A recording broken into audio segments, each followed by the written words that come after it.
Hola, buenos días a todos. Muchas gracias por su asistencia a la conferencia y al evento NeuroLili 2021.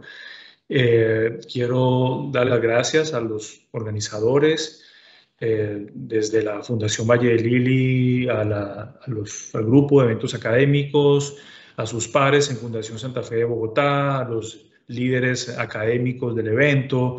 Eh, Muchas gracias al doctor Jorge Mejía, al doctor Pablo Amaya por la organización y por la invitación a esta conferencia que quiero compartir con ustedes y a la Universidad ICESI como nuestro aliado de nuestro convenio Alianza Profunda por la Vida con Fundación Valle y también por su presencia y colaboración en este evento. Eh, me han invitado a que hable un poco, comparta un poco con ustedes alguna información pertinente sobre el accidente cerebrovascular hemorrágico. Como verán a continuación, hay diferentes formas, diferentes aportes que desde la patología y desde la neuropatología se puede hacer a pacientes con este tipo de cuadro. Tal vez el más común es encontrar dentro de alguna muestra, de alguna biopsia o de alguna resección, las posibles causas que puedan haber facilitado que un paciente tenga un accidente cerebrovascular de tipo hemorrágico. Por otro lado, está la posibilidad de encontrar dentro de un lecho, de una hemorragia, de hallazgos celulares, algunas características que nos puedan indicar el tiempo transcurrido de ese accidente cerebrovascular, que también podría ser interesante y útil desde el punto de vista clínico y pronóstico. Y por otro lado, lastimosamente, lo que más encontramos, lo que más se puede evaluar es en las autopsias, los hallazgos ya macroscópicos de las hemorragias, o si esto está precedido de alguna característica isquémica, etcétera. También puede dar alguna información, ahora sí, pues desde el punto de vista de generación de conocimiento académico o de docencia. Así que, digamos, básicamente, esos serían como los tres posibles enfoques.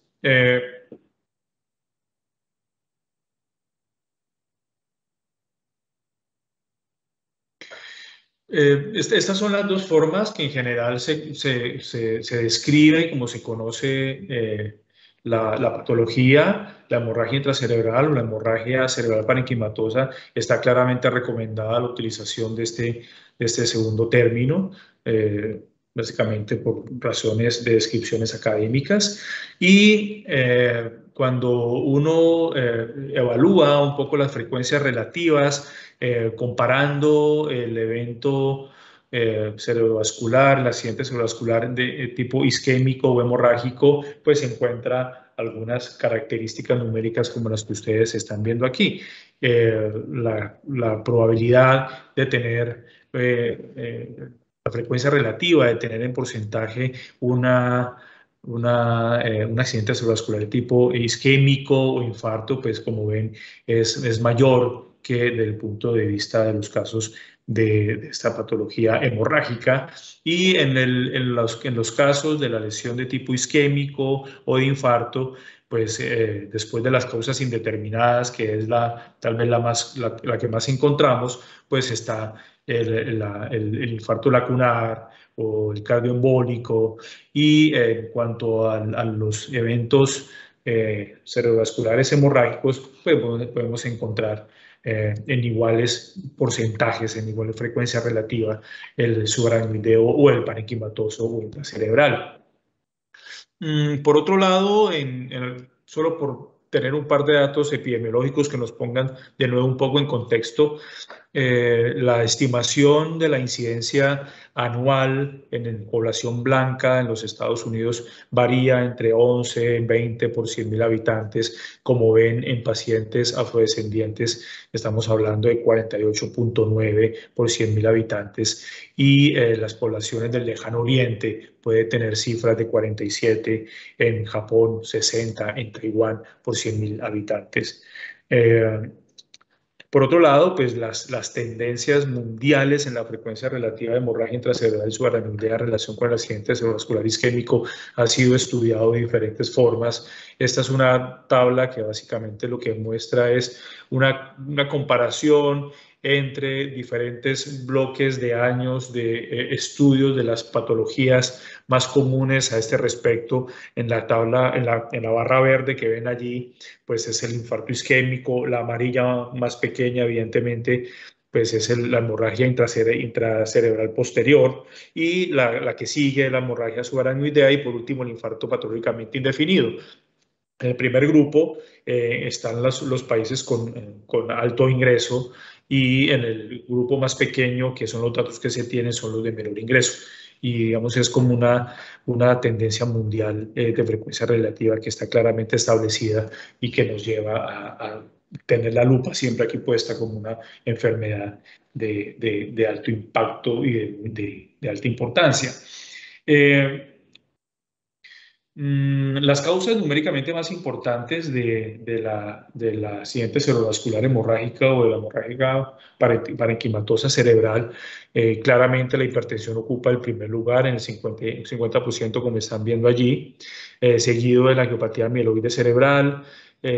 Pacientes que toman anticoagulantes está en tercer lugar, los tumores y sobre todo los linfomas intravasculares, las lesiones o la vecindad de algunas otras lesiones neoplásicas, el consumo de drogas lícitas o ilícitas, y por último la malformación arteriovenosa, los angiomas cavernosos, los aneurismas, la ruptura de aneurismas saculares también tienen un porcentaje allí, y los misceláneos, que son un grupo, digamos, mucho más amplio. Cuando uno evalúa las opiniones de expertos como el doctor Isidro Ferrer Avisanda, de la Universidad de Barcelona, tal vez uno de los neuropatólogos más importantes del mundo, y quien además tiene, digamos, parte de su trabajo de investigación en el Hospital Universitario de Bellvitge, en Barcelona también. Él incluye dentro de esas enfermedades de vasos que pueden predisponer al accidente cerebrovascular hemorrágico un listado mucho más amplio de patologías, y vale la pena tenerlos en consideración. La aterosclerosis, por supuesto, la angiopatía hipertensiva, como hemos mencionado, la enfermedad de pequeños vasos, las enfermedades inflamatorias de los vasos sanguíneos, las enfermedades infecciosas de los vasos sanguíneos, el síndrome de Sneddon, esta famosa vasculopatía oclusiva que tiene manifestaciones en el sistema nervioso como ACV isquémico, como TIAs o accidentes isquémicos transitorios, demencia, y que tiene otras manifestaciones como el sistema cardiovascular, etc. La angiopatía mieloide, muy, muy importante tenerlo siempre ahí en el mapa, la angiopatía mieloide como una causa que encontramos claramente relacionada en muestras, en biopsias, etc. El CADASIL, que no lo vemos muy a menudo, pero que siempre hay que tenerlo ahí en consideración. Recuerden el CADASIL, que significa la arteriopatía cerebral autosómica dominante con infarto suborbital y leucoencefalopatía, y que produce estos cuadros demenciales con múltiples infartos, que es de características hereditarias, y que produce pues en los vasos un engrosamiento de las paredes que terminan llevando a una luz del vaso minúsculo, o el CARASIL, que es el mismo cuadro, digamos, pero de carácter recesivo. Otras enfermedades de vasos como las que ven ahí listadas y que el doctor Isidro considera importante tener ahí en consideración. Los aneurismas cerebrovasculares, como manifestábamos, la malformación vascular, y ahí incluimos siempre, digamos, otras lesiones de tipo malformación, eh, eh, como puede ser el angioma cavernoso, y las enfermedades neoplásicas, como ven ahí el ejemplo del linfoma intravascular. Siempre estas patologías tenerlas ahí en consideración. Por otro lado, cuando se evalúan los sitios de hemorragia de parénquima cerebral no traumática, pues uno puede ver la distribución entre el origen en lóbulos o el origen supratentorial profundo o infratentorial profundo. Y en cuanto a las tres posibilidades, como vemos en este estudio publicado por Massaro en el 2018, en el que, digamos, pretendió con 209 pacientes establecer un poco la distribución geográfica de estas posibles manifestaciones. Como ven, la supratentorial tiene el mayor número, 107 de 209, es decir, 51%, seguido por los lóbulos y por último el infratentorial profundo. Y cuando se trata de lóbulos, la mayor posibilidad, aunque no muy separado, está el compromiso de un solo lóbulo con 46%, pero como digo, muy cerca, dos lóbulos. Cuando se trata de un lóbulo, es siempre considerar el frontal como el lugar más común, digamos. En cuanto a la manifestación anatómica, regional, supratentorial profunda, pues está el putamen y el tálamo como los dos más importantes. Entonces, digamos, importante tener eso ahí en consideración. Como les mencionaba inicialmente, una de las características de los aportes, de lo que desde la patología o desde la neuropatología se puede hacer a estos casos es encontrar causas en los hallazgos que se tienen allí en el material que podemos estudiar. En este caso, pues claramente un cuadro de aterosclerosis de estos vasos, como pueden ver allí, con unas paredes engrosadas, muchas de ellas voy a mostrarles aquí un poco unas paredes engrosadas con algunos depósitos probablemente lipídicos, como podemos ver acá, fibrosis de la pared, engrosamiento y fibrosis de esa pared con una reducción del lumen supremamente importante. Algunas herramientas que tenemos para hacer algunas tinciones de esa pared para encontrar qué tipo de depósitos puede haber, si ahí hay, digamos, depósitos de algún mineral o si hay alguna sospecha de que esto sea un cadacil o de que esto sea una enfermedad de amiloide, etcétera, etcétera, también puede ser útil. Como mencionábamos, las enfermedades de pequeños vasos incluye, como ven aquí, de nuevo el engrosamiento de las paredes vasculares, el engrosamiento, de nuevo aquí, el engrosamiento de las paredes vasculares. Miren el engrosamiento de esta pared, incluso aquí se ve claramente los depósitos lipídicos de los que hablábamos y mencionábamos en la imagen anterior, pero en general de lo que se trata es de que se puede encontrar unos vasos con paredes engrosadas y en últimas una reducción del intraluminal del vaso sanguíneo, que es lo que está claramente relacionado con la patogénesis. Como he mencionado varias veces, la angiopatía amiloide siempre hay que tenerla aquí en consideración. Como pueden ver ustedes aquí, una hemorragia cerebral en este caso en particular, una angiopatía amiloide. Si pueden ver aquí ustedes, hay una imagen aquí de parénquima cerebral, aquí también hay parénquima, y esto evidentemente son meninges. Lo mismo aquí, y aquí evidentemente son meninges. Pues esto sí, digamos, aquí estamos en la corteza, en la capa 1, 2, 3 de la corteza, y son meninges con unas características de paredes vasculares que ameritan estudio, ¿sí? En este caso en particular, hay una tinción de beta-amiloide por inmunistoquímica demostrando que se trata de una angiopatía amiloide. Por supuesto, uno puede hacer una tinción especial de rojo Congo, esta pared vascular, para encontrar también depósitos amiloides de otro tipo.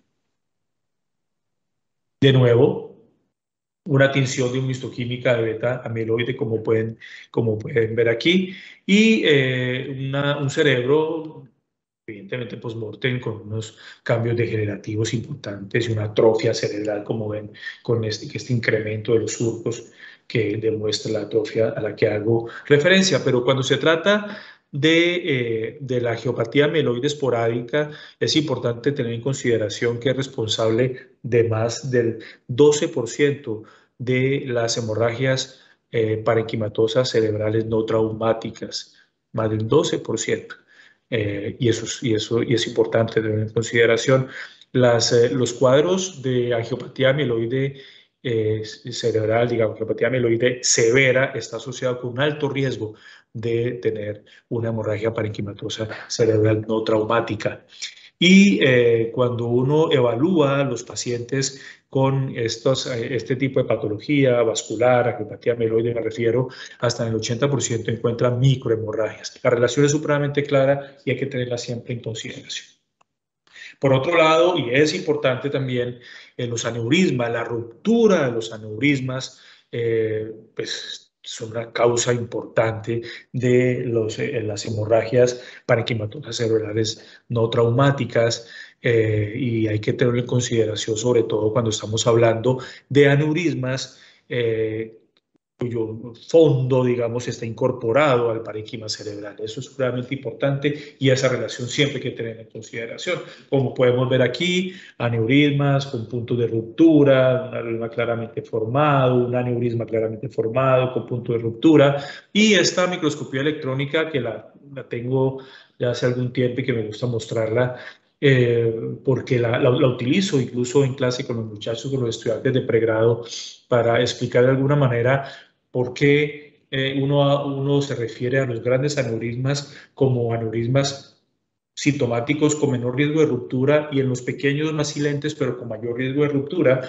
Y básicamente yo les pongo muchas veces el ejemplo del pequeño globo que se infla y que se toma una pequeña subparte de ese globo y se logra una bomba más pequeña que puede uno semejar a un aneurisma muy pequeño con una pared, como vemos aquí, mucho más delgada y por ende con mucho más fácil ruptura.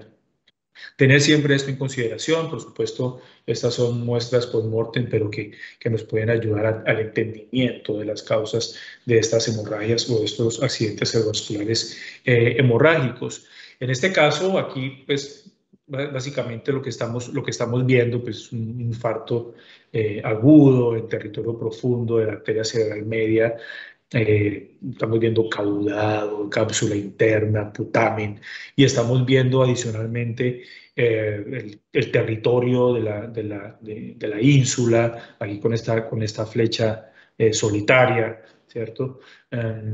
Una sección hemisférica, este es un Kluber barrera que muestra pues un daño de la sustancia gris y de la sustancia blanca supremamente dramático.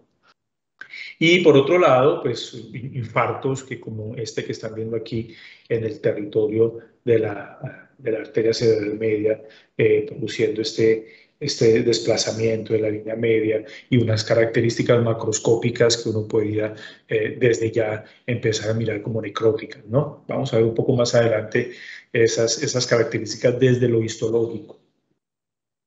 Un infarto hemorrágico agudo, como lo podemos ver claramente aquí en el territorio de la arteria cerebral posterior, sería en este caso afectando la parte posterior interna del lóbulo temporal, incluyendo hipocampo y cortezas visuales primarias. Esto digamos, también hay un cambio aquí un poco, pero básicamente es lo grande que podemos ver en estos casos. Esto es importante, las hemorragias cerebrales agudas que se abren a los ventrículos, como pueden ver ustedes aquí con este asterisco que les estoy demarcando, producen un efecto de masa supremamente importante, con un desplazamiento del hemisferio más allá de la línea media, como se evidencia aquí. Y en algunos casos, como en este caso, la hernia de la región interna, en este caso en particular, del lóbulo temporal. También puede encontrar uno en casos por muerte como esta imagen, que claramente se trata de la reabsorción de un hematoma crónico, muy probablemente. Algunos hallazgos que se pueden encontrar y describir. Como digo yo, como les dije anteriormente, lastimosamente por muerte en la mayoría de los casos, al menos estos hallazgos macroscópicos, pero que dan una información académica y de generación de conocimiento y para educación que es supremamente útil e importante. De nuevo, ¿no? Una hemorragia cerebral, como digo yo, abierta al ventrículo, produciendo este marcado efecto de masa con desplazamiento de línea media que vale la pena siempre tener en consideración. Aquí son cortes seriados, como ven, cortes seriados del mismo cerebro, una hemorragia, de nuevo, que está afectando, en este caso, la región interhemisférica, con un infarto hemorrágico, además de la convexidad paretoccipital distal, la trombosis del seno sagital superior, considerándola como causante probablemente de esta hemorragia, en este caso en particular. Nombramos las malformaciones arteriovenosas. Aquí una malformación arteriovenosa incluyendo meninges, ¿no? Una malformación que está comprometiendo el cerebelo, puente, ¿no? Y meninges, ¿cierto? Una malformación, digamos, importante, como vemos aquí en este caso del vermis cerebelar. Y si uno hace un corte de esto, pues lo que encuentra es esto, ¿no? Es una malformación vascular con una cantidad de vasos, de venas, con cambios que llamamos de arterialización o venas arterializadas, otras que son arterias per se, y con una disminución, ausencia de capilares, una malformación, pues claramente, ¿no? Y esto, pues, un hallazgo superficial de una lesión de este tipo. Pero la localización común de estas malformaciones arteriovenosas en la interfase del parénquima con el espacio intraventricular o subaracnoideo, pues incrementa el riesgo de hemorragia en estos pacientes, y siempre hay que tenerlo también ahí en consideración. El angioma cavernoso, que como lo vemos aquí, pues en este caso en el lóbulo temporal, ¿cierto? Compuesto por esta densa red o maraña de empaquetamiento de vasos sanguíneos, de paredes engrosadas con un estroma fibroso, y lo que vemos aquí en este color marrón oscuro, que son siderófagos, digamos, es como la característica histológica de este angioma cavernoso, y aunque es menos común, pero que lo vemos también, el sangrado o la hemorragia secundaria a un hemangioma cavernoso en cordón espinal, como esta imagen que tenemos aquí. Para terminar, unas características, algunos aspectos histológicos para tener en consideración. Como mencionaba anteriormente, los patólogos, los neuropatólogos, encontramos generalmente estas hemorragias parenquimatosas cerebrales de postmortem, autopsias, la resección, digamos, quirúrgica de hematomas. Clínicamente, pues, se recomienda solo en pacientes muy seleccionados. Colegas expertos con seguridad les han ampliado, les ampliarán sobre este particular durante este evento. Pero es importante tener siempre en consideración, cuando tenemos ya sea una muestra macroscópica o una biopsia o una resección, buscar las causas así sea difícil, de ese sangrado que estamos viendo, pero sea cual sea la causa, lo que encontramos en el hematoma o el sangrado en sí tiene una apariencia muy similar.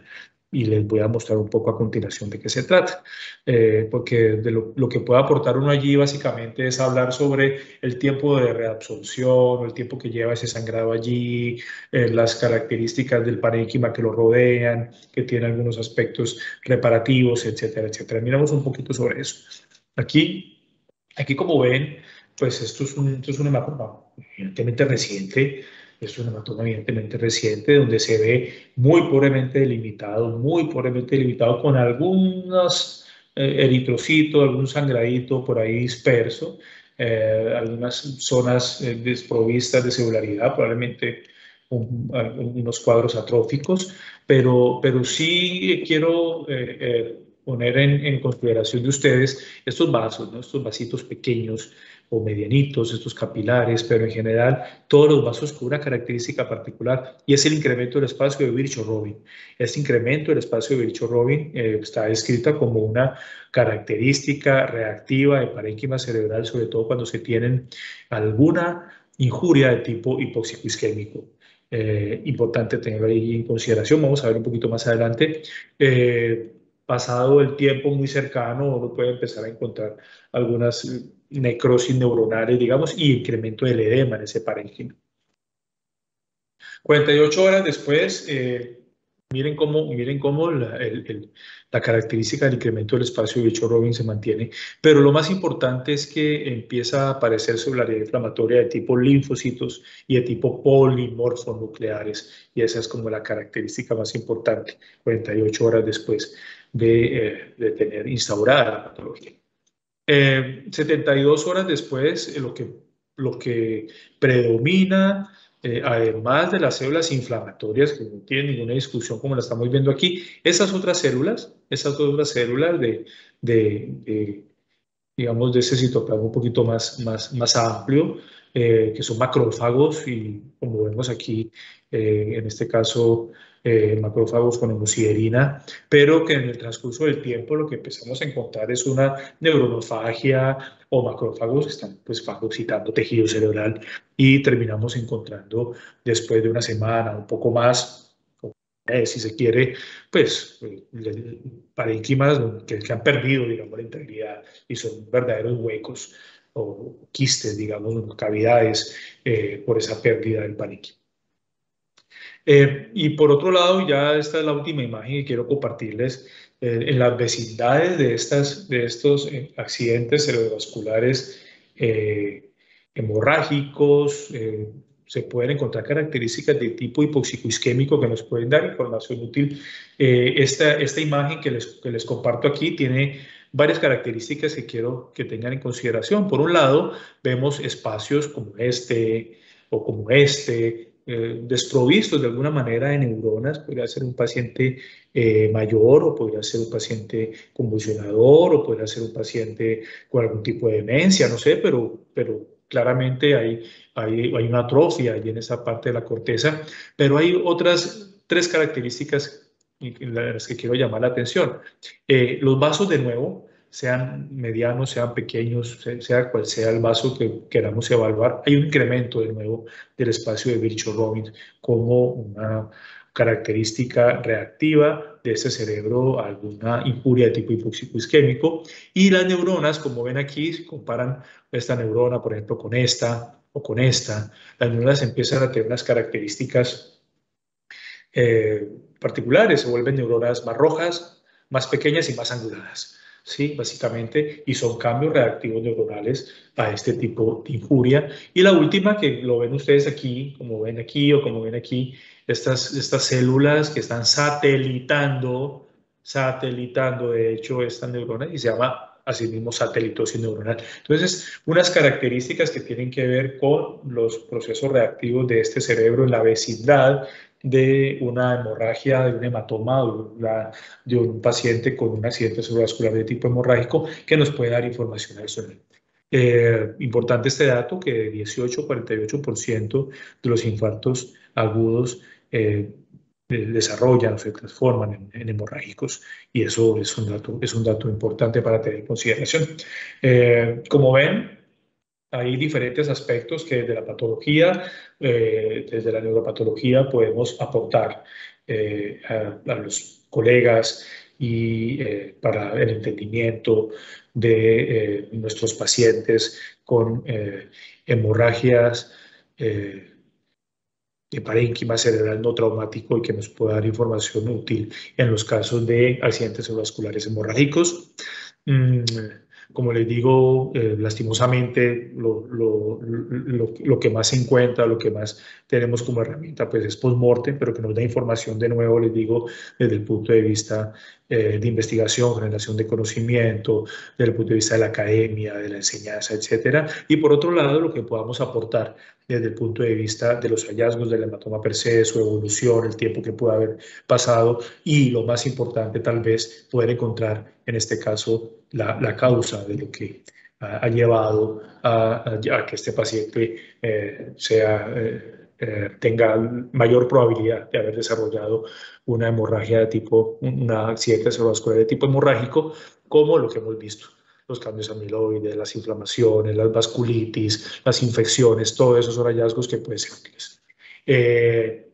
Bueno, en general lo que quería compartir con ustedes, de nuevo a la Fundación Santa Fe de Bogotá, muchas gracias por acompañarnos en este evento, en la organización y en todo lo que han aportado al grupo de eventos académicos de Fundación Valle de Lili, igualmente a la Universidad ICESI como nuestro aliado en esta gran alianza profunda por la vida que nos compromete con esta excelencia en la búsqueda de esta excelencia académica como hospital universitario, al doctor Jorge Mejía y al doctor Pablo Amaya como líderes académicos del evento. Muchas gracias por la invitación y bueno, que esté muy bien y muchas gracias por la atención.